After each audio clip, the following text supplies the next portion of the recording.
Hi everybody, Chris here. Wanted just to jump on really quick, live from my office. This is where the magic happens.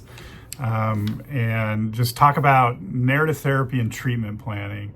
This comes up a lot. I direct a community counseling practice, California Family Institute. We get a lot of students that are in various programs in our area.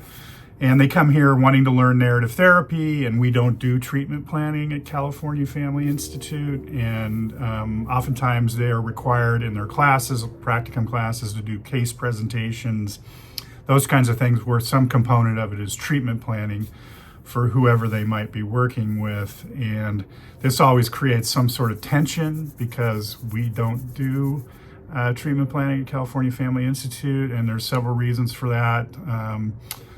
Some of you, first off, the pathologizing and labeling that kind of often happens in treatment planning, the fixed problem-solving focus that often characterizes people or totalizes people's identity in particular ways, the idea of not attending to cultural, societal norms, these normalizing judgment, as Foucault would say, that in people's lives.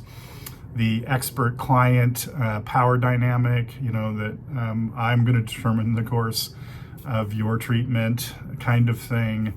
The idea of linear progression, treatment planning kind of implicitly has this idea of kind of linear progression in therapy, that it's supposed to look a particular way and you're going to move through and improve it.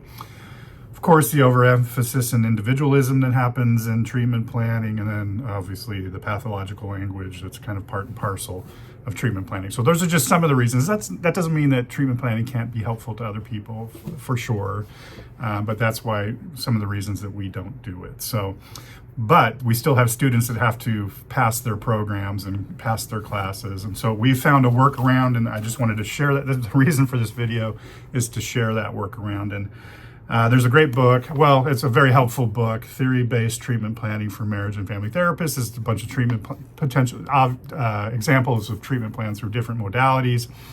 Narrative therapy included in one of them. The co-author here, Dr. Amy Tuttle, was a very important mentor of mine, and when I was at Pepperdine University and after, and she's a co-author of this book. But they have an example of a kind of a narrative therapy treatment plan. It starts with an early phase, middle phase, and late stage.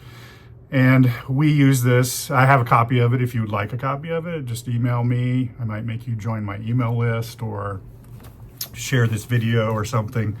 But I can send you a copy of that if you would like, that we give to our students so they have something, so they can do treatment plans from a narrative therapy perspective. So I just wanted to jump on here and share how these ideas around narrative therapy and treatment planning, but also how do we support the students that want to learn narrative therapy at our site, while also navigating that tension that often happens between the programs they're in and our site that's teaching narrative therapy, because a lot of what they do here is unlearning.